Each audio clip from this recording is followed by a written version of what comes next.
You're watching Tennessee Football Talk. My name is Joey Petersen. Welcome into the show. The voice, it's still recovering from being at Neyland Stadium on Saturday night, but it's getting better by better each day. I appreciate you guys for hanging with me. Coming up on today's show, we got two massive things to talk about. On the first half, some game-changing, massive recruiting news for the Tennessee Volunteers. And on the second half, we're going to go position group by position group, and I'll tell you who has the edge for the third Saturday in October. Of course, I'm talking Vols, Bama, Saturday night. Cannot wait. The recruiting news, that's going to surround one David Gabriel-Georges. If you don't know who that is, well, you're about to find out. The number 21 overall player in the 2027 class, the second best running back in that 2027 class. He was in Knoxville on Saturday against Arkansas, and Steve Wiltfong has him quoted by saying, "Yes, I could see myself here," talking about Tennessee. That's great news in its own right, but that's actually not what we're going to be talking about on today's show. The game-changing news we're discussing today is that there are rumors swirling around that Gabriel-Georges could reclassify to the class of 2026. What that might mean is, if it happens, if it goes through, he could be in Knoxville in just a couple of months. I'll tell you everything I know on that coming up on today's show. If you have not subscribed, today is the perfect time to do it. I'll just let you in on a little secret. I'm going to be updating you guys on this Week 8 sub battle every single video because it's against the Alabama Football Report. And right now, we're only down 3 subscribers. When we checked yesterday, we were down 19. You guys came roaring back, and this thing is as close as it's ever been. If you have not subscribed, today's the perfect day to do so. Let's get on top of the Alabama Football Report and show them who the best fan base is, not only in the SEC, but in the entire country. It's free to subscribe. Do that today. Trivia Tuesday, new thing we're doing, okay? I'll let you know the answer to this in the back half of the show. Who scored the first touchdown of the game against Alabama in 2022? Lock in your answer in the comment section. That answer will come up at the end of today's show. So what we're going to be quoting today is an article from an On3 Rivals Insider, one Mr. Steve Wiltfong. Today, he released his Wiltfong Whip Around, which basically goes around the country, talks recruiting news, recruiting rumors for the big teams around the country in the Big Ten, SEC, ACC, and Big 12. But it also talks, future games, future predictions. Of course, today we're only interested in those recruiting rumors. And from David Gabriel-Georges, Wiltfong had this to say. The 6', 205-pound Gabriel-Georges is physically ready to play college football right now. And in the reclassification era, there has been some dialogue about him potentially making the move to 2026. Tennessee does not have a running back committed in the 2026 class, and there has been some talk about what that would look like if Gabriel-Georges did reclassify. Guys, this would be absolutely massive for the Tennessee Volunteers. If David Gabriel-Georges ends up reclassifying, ends up committing, signing to Tennessee, that would be a huge get for the Vols because, like Steve Wiltfong said, they have yet to have a running back committed. Not even a blue chip running back. No, not even that. They don't have a running back, period, in the class of 2026. Now, I'm not going to complain about this recruiting class because right now it sits as the 8th best in the country. But when you look at the blue chip breakdown, where the 4 stars and 5 stars lie, one in the quarterback room, one in the wide receiver room, one in the offensive line room, 2 athletes, the other 6 players, they're on the defensive side of the football. Not a single running back on that list or on any list when it comes to the Vols 2026 class. And it makes me throw it back to August, because if you remember then, that's when Tennessee missed out on Faizon Brandon, who ended up making the worst decision of his life and committing to the Michigan Wolverines. But if Gabriel-Georges ends up reclassifying, becoming a 2026 recruit, coming to Tennessee, it makes that miss on Hyder feel not really that bad at all because you may end up with the better player. I know that sounds crazy, but when you talk about him reclassifying, a lot of times the question is, will he be able to handle it? Well, I said this last Wednesday. When you look at David Gabriel-Georges, he looks like he could already play on Saturday. 6', 225 pounds. This guy is built like an Adonis.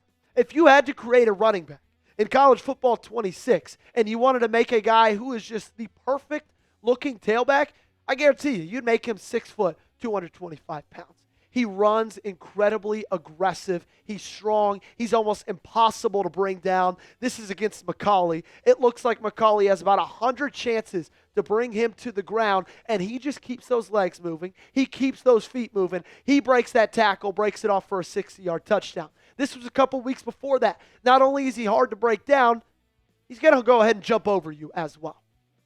Guys, this guy is an unbelievable player. Plain and simple. I believe that if he even doesn't reclassify and he ends up being a 2027 guy, he will end up as a top 15 recruit in the 2027 class. That's how much faith I got in him. Over 200 yards rushing against McCauley, 3 touchdowns, all 3 of them longer than 50 yards, leading Baylor to their first win against McCauley on the road in a very, very long time. Likes equal success. Do you want DGG to reclassify to the 2026 class? If you do, you better hit that thumbs up button. Send him the good vibes, because if he somehow sees this video, I want him to know Vol Nation wants him as quickly as possible. The thing is, when it comes to David Gabriel-Georges, as much as I am excited for that prospect, I know that the chances of it happening aren't 100%. I don't even know if they're 50-50, right? Steve Wiltfong saying, whether it's a small chance of 2026 or in 2027, Tennessee's a major contender for Gabriel-Georges. If not the top overall target in their junior class, Josh Heupel and his staff have fared very well with their top target each cycle since arriving in Knoxville. Now, Austin Price thinks there is a small class of reclassification. So whether it happens or not, I still believe that Tennessee is in a very, very good spot, just like Steve Wiltfong said. He believes they're a top contender. I believe they're a top contender. And if it ends up happening, great. If it doesn't, that just gives you more time to recruit this kid, get him back in Knoxville, multiple other visits, and make sure we nail this thing down before the start of his 2026 high school season.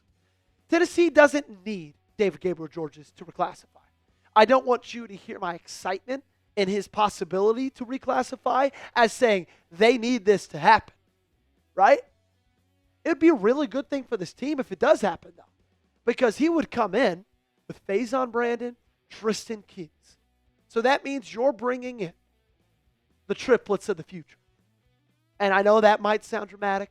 I know I might be getting the cart before the horse here, but you bring in 3 5-star players at the wide receiver, quarterback, and running back position.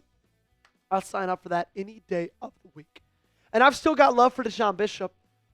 Again, I don't want you to hear my excitement on Gabriel-Georges and take that as me being down on Deshaun Bishop, because Deshaun Bishop's going to be back next season. That's awesome. I'm really, really excited about that. Star Thomas is going to be gone. I don't know what happens with Peyton Lewis. I hope he stays. But if DGG reclassifies and he still feels like he's the third option, I could see him entering the portal. And so I'm open to David Gabriel-Georges getting to Knoxville as quickly as he can. What do you think the percent chances that he reclassifies to 2026? Scale it for me, 1 to 100 in that comment section down below. I got something that I am 100% guaranteeing you will love. If you go to chatsports.com/UT hoodie, you can get this thing for just $22. It used to be $55. Now it's down to $22. And because of this sale, these things have been flying off the shelves. So get them while you still can. Every single day, we recheck in. How did we do the day before? Oh, there's less available, less available, less available. So that tells me 2 things. 1, the sale is not going to last long because people are loving it. And 2, there's just not going to be much available for very long. So if you're interested in it, get it as quickly as you can for only $22. Chatsports.com/UT hoodie. That link is in the comments. Also in the description of today's video. So who has the edge when it comes to Tennessee and Bama? That's how we're going to round out today's show, position group by position group, starting with the head coach. I think this one is a push. I do. I say that because Kalen DeBoer, in his first year at Alabama, he showed a lot of warts with a lot of talent. They lost a lot of games that I don't think they should have lost in pretty bad fashion. Just kind of like that game 1 against Florida State, where Alabama just looked unmotivated. But I also am not here to say that Josh Heupel is a far and away better coach than Kalen DeBoer, because I still believe he's a heck of a coach. What he's been able to do, turn these guys around. They've rattled off 3 straight ranked wins in the SEC. That's like the first time that's happened since 2005. So I want to give him his flowers as well. I think it's fair to call the coaches a push. Quarterback, I'm going to go push here as well. Okay? Ty Simpson, he's been phenomenal. Joey Aguilar, he's been phenomenal. Joey Aguilar leads the SEC in passing yards, but he also has 4 more interceptions than Ty Simpson does. But 3 of his interceptions just went straight off the hands of Tennessee pass catchers. So I think it's fair to say both quarterbacks have been doing well. Both quarterbacks are at the top of the SEC. And if you traded quarterbacks for each team, I think it'd be a very similar result on Saturday. Running backs, give me the Tennessee Volunteers here, okay? Jam Miller, like we talked about yesterday on Monday's show, he's going through concussion protocol. So if he does not play, give me Tennessee 3-headed monster any day of the week. And even if he does play, I don't think he's going to be 100%. I don't think he's going to get the lion's share of the carries. And because of that, I'm going to take Tennessee. The wide receiver room, I'm going to take the Vols as well. I tweeted this out yesterday. Tennessee is the only team in FBS that has 3 wide receivers that all rank in the top 50 in the country in receiving. What we saw from Braylon Staley and Mike Matthews, that consistency and playmaking ability against Arkansas, I absolutely loved it. Of course, Brazel was held a little bit in check for the first time this year. That's okay. I got faith in him regardless. Give me the wide receivers for Tennessee. Offensive line, give me the Vols as well. Bama's offensive line struggled really mightily against Mizzou. So much that they didn't put an offensive lineman, any of them, as a player of the game when they usually have done that every single week so far. They decided to put another special teams player. And even if Bama's offensive line was really good, I love Tennessee's front 5. I think it's the best front 5 that Josh Heupel has had in his career in Knoxville, and so I'm riding with the Vols every single day. Defensive line, I'm going to go Tennessee as well. This team leads the SEC in sacks. They lead the SEC in forced fumbles. This group wreaks havoc all day long. Josh Josephs, David Hobbs, Bryson Eason, Caleb Herring, Jordan Ross. What an unbelievable group they've got up there. Rodney Garner doing unbelievable things with those boys. Linebacker room, I'm going to go push. I think Tennessee has the better linebacker of the two with Arian Carter. I think he's probably the best linebacker in the SEC. But I'm kind of falling a little bit out of love with Jeremiah Thielander. I believe he's a guy who knows where he needs to be. He can make tackles when he gets there. But he's not the fastest guy in the world. He kind of struggles getting to the ball carrier, struggles making those plays because he's out athletic. That's not the word. He's out athleted. Let's just go ahead and say that, Gage. By a lot of opposing teams' running backs.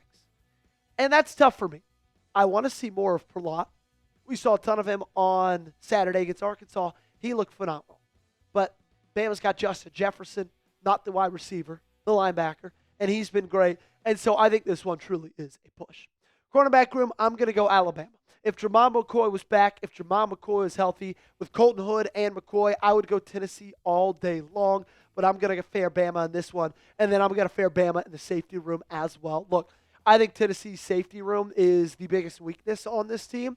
And it is something that needs to be, rejuvenized when you go into the offseason. That has to be a massive, massive focus. That's what I got. That's who has the edge. I think we had 3 pushes, 4 Tennessees, 2 Alabamas. Not bad. Trivia answer, Jabari Small. 1-yard touchdown run up the gut. It's a fun question because a lot of times people just want to automatically say, oh, it's probably Jalen Hyatt because, he scored 5 touchdowns that game. Funny enough, though, Jabari Small, he scored the opener, 1-yard touchdown run up the gut. That's going to do it for today's show. Make sure you got me followed on social media. Twitter, crossed 1,500 followers yesterday. TikTok, crossed 1,000 followers yesterday. I'm growing, and it's because of you guys. So let's keep that going. Give me a follow on social media. And if you're not subscribed to the channel and you're still watching, we are like 14 and a half minutes through this thing. You like what you see. The good news is it's daily. So lock us in.